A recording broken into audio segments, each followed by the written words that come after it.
Welcome to the Wonder Cinema Podcast, where we wonder about cinema. I'm filmmaker and film critic Brian Henry Martin. And I'm cinema historian and author Dr. Sam Manning. We're going to tell the remarkable story of one cinema, but not just any cinema, the Wonder Cinema of Ireland. Picture palace from the Golden Age, which showed the greatest films and hosted the biggest movie stars. For more than 50 years, it entertained thousands of people a night, but then floods and flames would end its reign. And where is it now? So join us on a trip which takes us from the Wizard of Oz to Reservoir Dogs to the Wonder Cinema of Ireland, the Ritz, Belfast.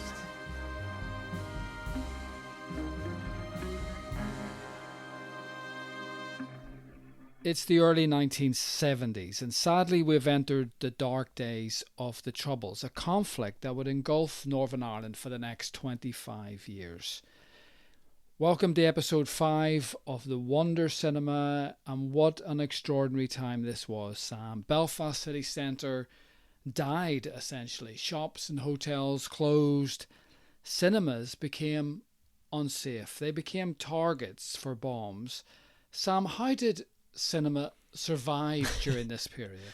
Good question, and it's remarkable that it did, considering what was happening in Belfast during that time. Cinema was already in a long-term decline, and as we've already said, this just really exacerbates that trend and makes it even more difficult for cinema exhibitors in the city. Cinemas aren't free from what's going on around them. The Troubles has a very tangible impact. Opposite the ABC is the Classic Cinema, and that is actually bombed on New Year's Eve 1971. A bomb is planted with the intention of destroying a hotel next door, but it also destroys the cinema, which never reopens. A couple of years later, there was a bomb at the rear of the ABC on Grosvenor Road.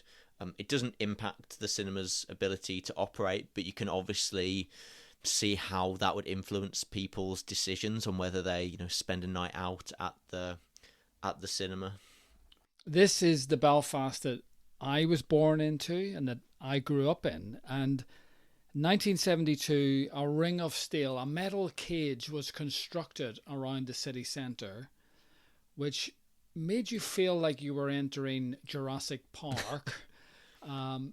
But you were entering just normality. But in a way, it was designed to stop bombs, but it didn't, of course. And sadly, other entertainment venues, as you say, close to the ABC, were also targeted. The Grand Opera House, which had operated as a cinema, closed in 1972. And didn't reopen until 1980. And the Odeon Cinema, next door to the ABC, was damaged by bombs in 1974. And Odeon did not come back to Belfast again for more than 40 years. And Sam, it was also, how did people get to the cinema at this time? I mean, the train station that was next door, sadly it was bombed, and people were killed in that bombing, and it closed. So all of a sudden the ABC is looking very vulnerable. The Wonder Cinema stands alone in this desolate landscape, in this war-torn environment.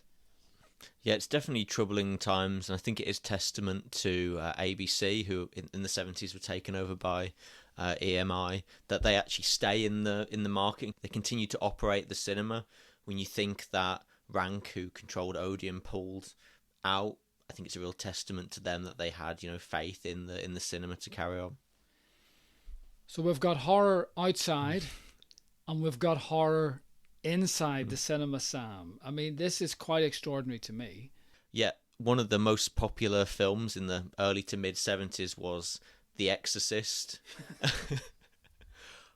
which, if I hadn't researched this, I'd have thought people would want a different type of escapism. We heard how something like My Fair Lady was really popular in the 1960s. Obviously, cinema itself is changing in the in the 1970s are becoming more, so it's hard-edged, but in my head I wouldn't necessarily have thought that people would want to come out to see The Exorcist when all these things were happening around them, but they did. It was incredibly popular. You would think people in ordinary life in Belfast in the 1970s would have the bejesus scared out of them every day, and yet they wanted it at night as well. And we know that the film opened at the ABC in October 1974. Hundreds of young people braved bullets and bombs to queue up for this film, and they also stood up against a kind of moral panic about this film itself. Yeah, absolutely. There was a lot of opposition from different church organisations in Belfast, including Elim Pentecostal Church, who put an advert in one of the local papers which said, "Help! If you have seen this film and are seriously distressed or mentally disturbed, please feel free to contact the rector of the above church."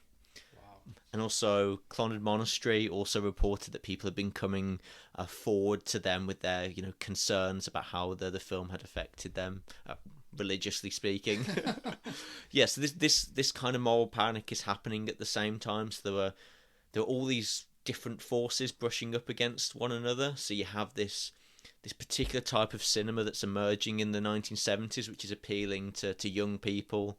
You have the Troubles, then you also have this religious conservatism. Yes, all these different kind of things coming into play. Now, bizarrely, Sam, just when you thought 1974 couldn't get any worse or more horrific, a Christmas show on the stage of the ABC causes even greater horror. How is that possible? So this is an immersive experience based on a popular children's franchise. No, this is not the Wonka experience in Glasgow. This is the Wombles on stage at the Ritz, Belfast.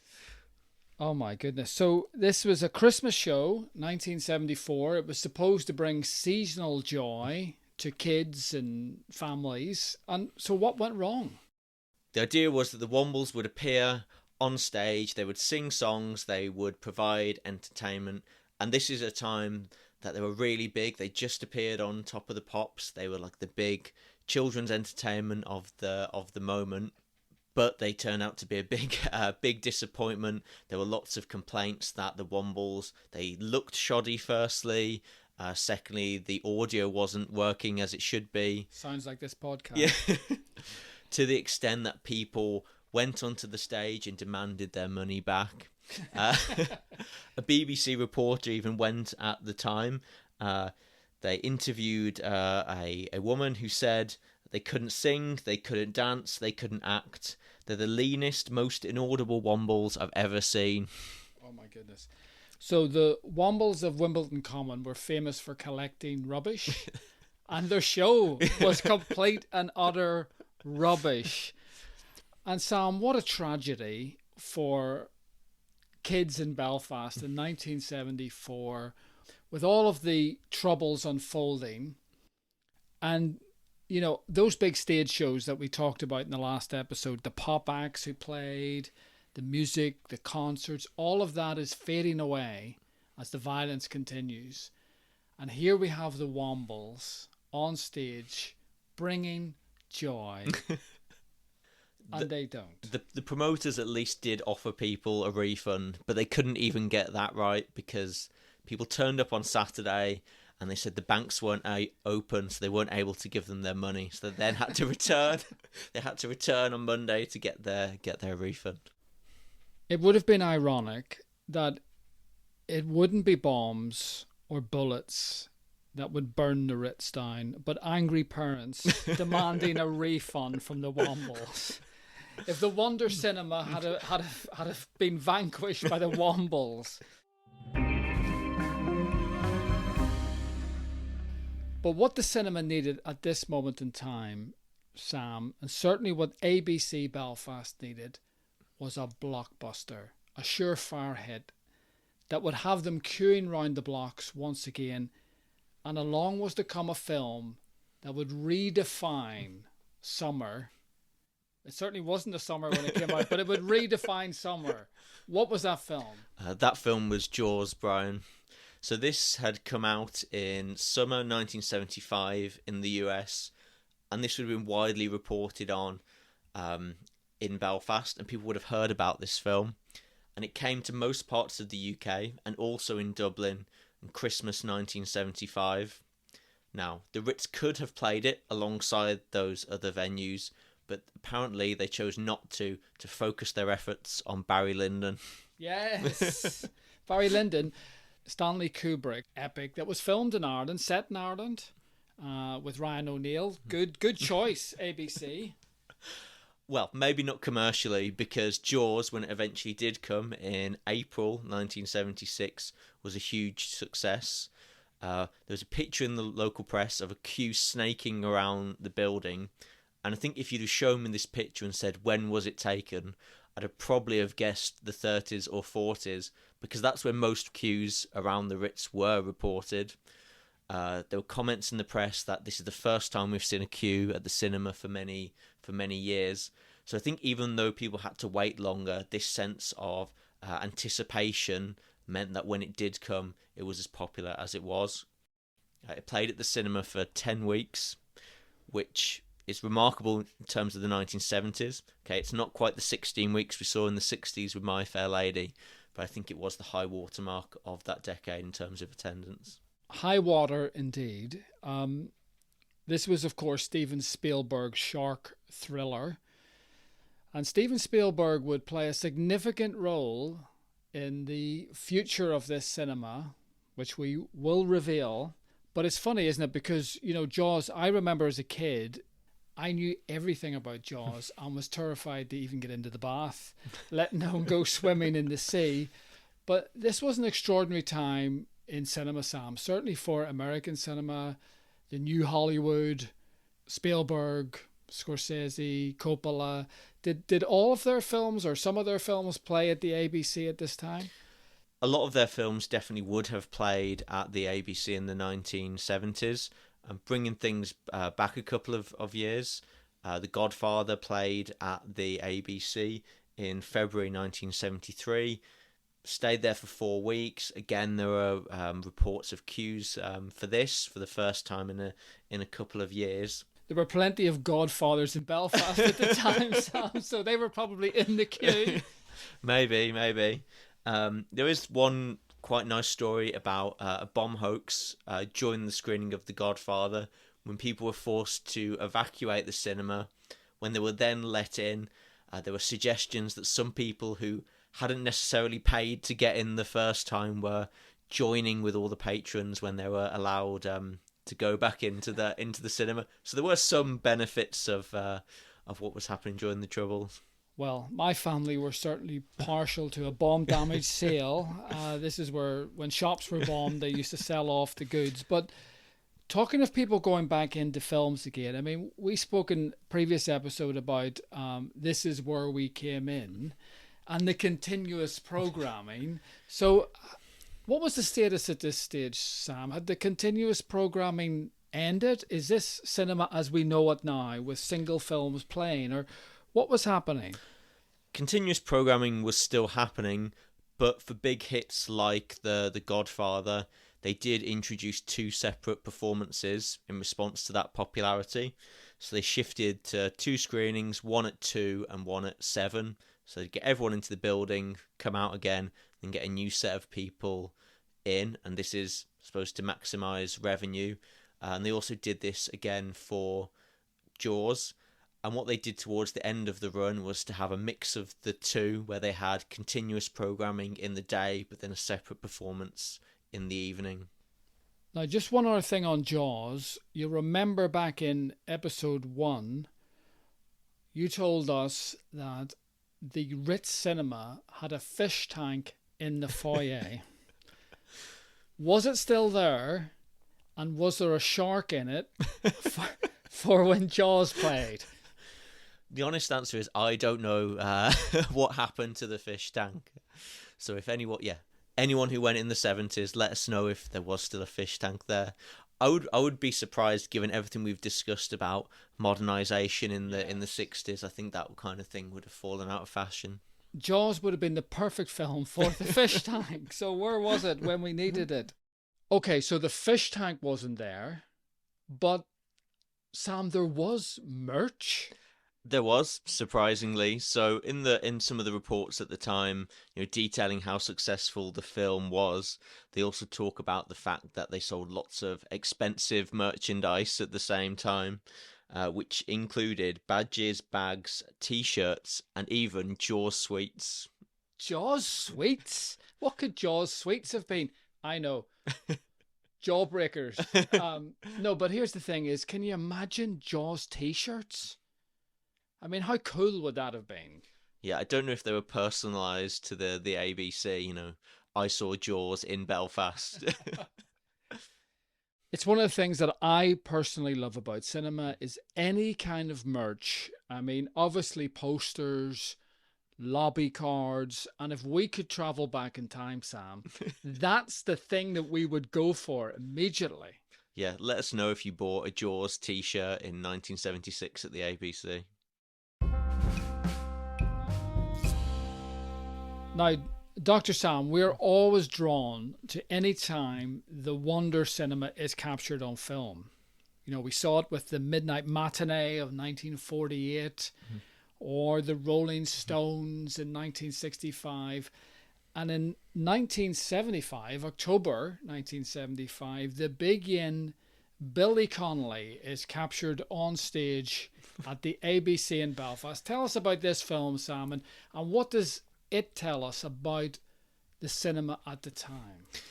So the film Big Banana Feet is a record of Billy Connolly's time in Ireland. So he goes to Dublin first and then comes up to Belfast to play at the Ritz. It's very much in the style of the Bob Dylan film Don't Look Back. It's kind of like a candid look at his time performing those shows. So it's not just footage of the performance, it shows what he's doing backstage, what he's doing in between those shows, how he travels, what's happening, shows you backstage at the Ritz as well. So it's kind of a candid look at that tour in 1975. So Billy Connolly at the time was a kind of folk singer, stand-up comedian. He'd been on Parkinson, and this was really the beginning of his career, and he was now becoming a bit of a superstar. You can tell something weird has just happened because, unlike the Rolling Stones, he does not get to train to Belfast. He flies. Now, I've never heard of anybody flying in a plane from Dublin to Belfast, but that's exactly what Billy Connolly does. Now, of course, this was strange times. The idea of taking a car across the border or a train across the border, not necessarily safe at this moment. So I think that's why Billy took to the air. And, Sam, it's so strange, isn't it? Because the contrast to 10 years earlier could not be any different. Yeah, I think the days of making a grand entrance have gone. We've seen before the Beatles, the Rolling Stones, Cary Grant coming through the front door of the Ritz with this big press entourage. That's no longer appropriate for the 1970s. So where did Billy Connolly enter the Wonder Cinema?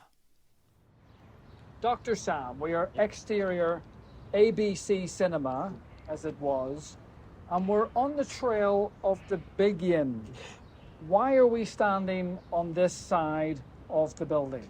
We're standing at the other side where the stage entrance was, so this is where performers would enter the building. We know that previously some of the more famous people entered through the front, probably for publicity reasons, but by this time, and we know from the film Big Banana Feet that Billy Connolly came in through this entrance because we can see him, and I'm sure there are security and troubles related reasons for that choice. Now, what's quite extraordinary about Billy Connolly's entrance through this stage door is he goes into what seems like some kind of Alice in Wonderland backstage. I mean, what's your sense of it? It's difficult to get a sense of where the dressing rooms were, I think, from seeing that film. If any of you have seen Spinal Tap, I think you know the joke of them kind of walking through the building, and it's very reminiscent of that. He seems to walk through several staircases. So I think there was a bit of a kind of a labyrinthine sense to the building backstage. Like Billy Connolly was here in 1975. He returned in 1977. We can't go in the stage door today, unfortunately. I would love to see backstage at the ABC Ritz, but I suppose Billy Connolly's film is the best we're going to get. And how important is it to have a record like that? I think it's incredible. I mean, it obviously wasn't made for that purpose, but it's actually one of the only kind of extended pieces of footage we have of the interior of the cinema during that time. Yeah, so okay, well, we can't follow Billy Connolly, but we'll go this way. And Billy Connolly walks upstairs, downstairs, the long corridors, upstairs, downstairs, but he does walk onto the stage, and we can recognize it. We recognize, that setup, the very same setup that the Rolling Stones had played. So that's kind of amazing to see that that's all still there and intact in 1975. He does have a problem with tea. There are tea ladies in the building. I mean, that's one thing to mention. I mean, behind the scenes of all of these big entertainment venues, there are so many other people, front of house, back of house. And here we see the tea ladies at the ABC, and Billy Connolly makes a lot of jokes about how the teapot doesn't work and it kind of dribbles tea out, I think part of the reason he's making these jokes is, well, he's obviously a comedian, but I think it's nerves. I think you can feel his nervousness watching the film. Like, he is worried about coming to Belfast. I know I've read interviews subsequently where he said that he did feel, very scared about coming at this time and was worried about what might happen. But even if I didn't know that, I think you can sense that from the film, that he feels not 100% confident, because he is someone who always feels like so extroverted and confident, but it's a slightly different attitude here. And he comes out on stage and says, "It's great to be in Belfast." Makes a joke right away in his big banana feet. But what you do really get a sense of is the entertainment starved audience. I mean, fair play to Billy Connolly. I mean, the situation has turned so dark so quickly that any kind of appearance like this, certainly by a comedian who brings laughter, would have been so necessary at this time, and that's what I think the film really captures. Yeah, and he also plays twice on that night. So, well, in a similar fashion to the Beatles and the Stones, but it shows you how popular he was. The tickets were selling faster than for the Bay City Rollers, who played later that year. Yeah, so it definitely shows that desire for escapism during these times. So things are looking up at this point, Sam. Okay, we've had the dark days of the early 1970s, but hey, there are blockbuster films. Jaws. We're into 1977. There's a film called Star Wars that has broke all box office records in the USA. And performers are coming back to the cinema. Chuck Berry plays the ABC in 1977. But then, sadly, Sam, in September 1977, the cinema is firebombed. Tell us what happened, Sam, to our great wonder cinema. So in September 1977, the IRA planted firebombs in 3 cinemas. Firstly, the Curzon, which is more of a suburban cinema on the Ormeau Road. In the New Vic, which is right next door to the ABC, as we've discussed, but also, as you've said, in the ABC itself. Unfortunately, the ABC suffered the worst damage. The Curzon and the New Vic opened very soon after being bombed. There was some damage to the balcony of the New Vic, but that was very quickly sorted. The Curzon famously was able to show Star Wars because of the damage to the ABC, and it was a massive success there. So I suppose the ABC's loss was the Curzon's gain in one way. It's heartbreaking to read about this. The incendiary device was thought to be no bigger than a cigarette packet. So no security checks would have found this. The fires broke out in the early hours of the morning. 150 firefighters are battling this. And yet, Sam, when you see photos or the news footage for the time, the building looks intact. But inside, it's a very different story. Yeah, the only sign from the footage that something has happened is that there is smoke rising out of the top, because the roof has basically collapsed, and there's pictures where you can see bits of the roof in between the seating, which is obviously charred. You know, the balcony looks completely ruined. There's no way that they could reopen without substantial renovation of this cinema, which I think just it's unlucky that it caused the damage it did compared to the Curzon and the New Vic, which got off relatively lightly. And it's particularly heartbreaking when we look back at the brochure, which we talked about back in the first episode, which talked about all the different aspects of the cinema, the lighting, the screen, the sound. But it also had a section called Safety First. And in this, it said, "The public have read a great deal lately about the question of safety first in the cinema. This building, being constructed practically throughout of steel and concrete, is almost fireproof." What? And it's that kind of emphasis on almost, which makes it even more tragic, which when the fire happened, the building didn't turn out to be fireproof. No, it's kind of like the unsinkable ship, isn't it? Almost fireproof. You know, the sadness is the cinema had just perhaps turned a corner at this moment in time. And I was really taken by this. Jim Aiken, the concert promoter, who had brought many acts to Belfast, even during the dark days, was asked, you know, was he lining anybody else up? Was there the possibility of other concerts at the ABC? And he said 3 glorious words, Sam. Sinatra is considering. Can you imagine if the Wonder Cinema had survived? We're talking Star Wars and Sinatra in 1978, Sam. How incredible would that have been? It's a big if. It's a big if. But I mean, also in terms of cinema, the film that was playing when it was bombed was A Star Is Born. And the film that was playing at the New Vic was The Spy Who Loved Me. And there were reports at this time saying it's just a coincidence that these two big films have come out at the same time. So that speaks to what we were saying before, like things in one way were looking up. And you had these two huge films playing at the time that the bombs were planted. A Star Is Born, Sam, but cinema is dead. And when you look at Belfast at this period in time, I mean, we know that cinema is declining across the UK and Ireland, but Belfast is down to 5 cinema screens. Now, we talked about 1946 being the peak of cinema going. So in 1946, how many cinemas would there be in Belfast? 40 to 50. 40 to 50. So you're talking about 40 to 50 cinema screens, each with several hundred, if not thousand seats. And yet in 1977, we were down to 5 screens. I mean, cinema almost disappeared at this point. That's how close it came. It was nearly bombed out of existence. I mean, how do you look back upon that moment, Sam, now?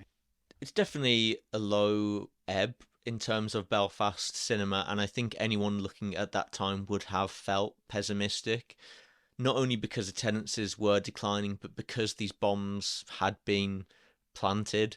Although no one was in the cinemas at the time, no one was injured, it must have really shaken people's confidence in going to the cinema. You know, these were no longer safe spaces. You know, we've talked before about cinemas being a safe haven for people to come away from their own homes, and that idea that they can come away and escape from themselves has just been completely undermined by this bomb, and the fact that these cinemas have been damaged, or in the case of the ABC, almost completely destroyed, at least internally. The Wonder Cinema has been destroyed. It has been reduced to a charred shell, open to the sky.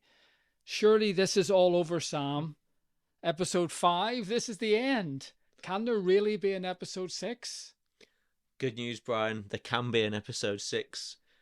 Okay, so the Ritz is gone, the ABC is destroyed, but the Wonder Cinema will return, but not as we know it. And for how long?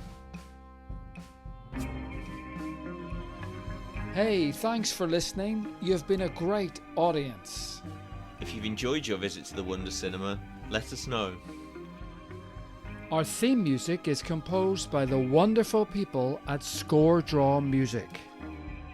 Check out the links below and visit our website where you can see pictures and leave your thoughts and comments.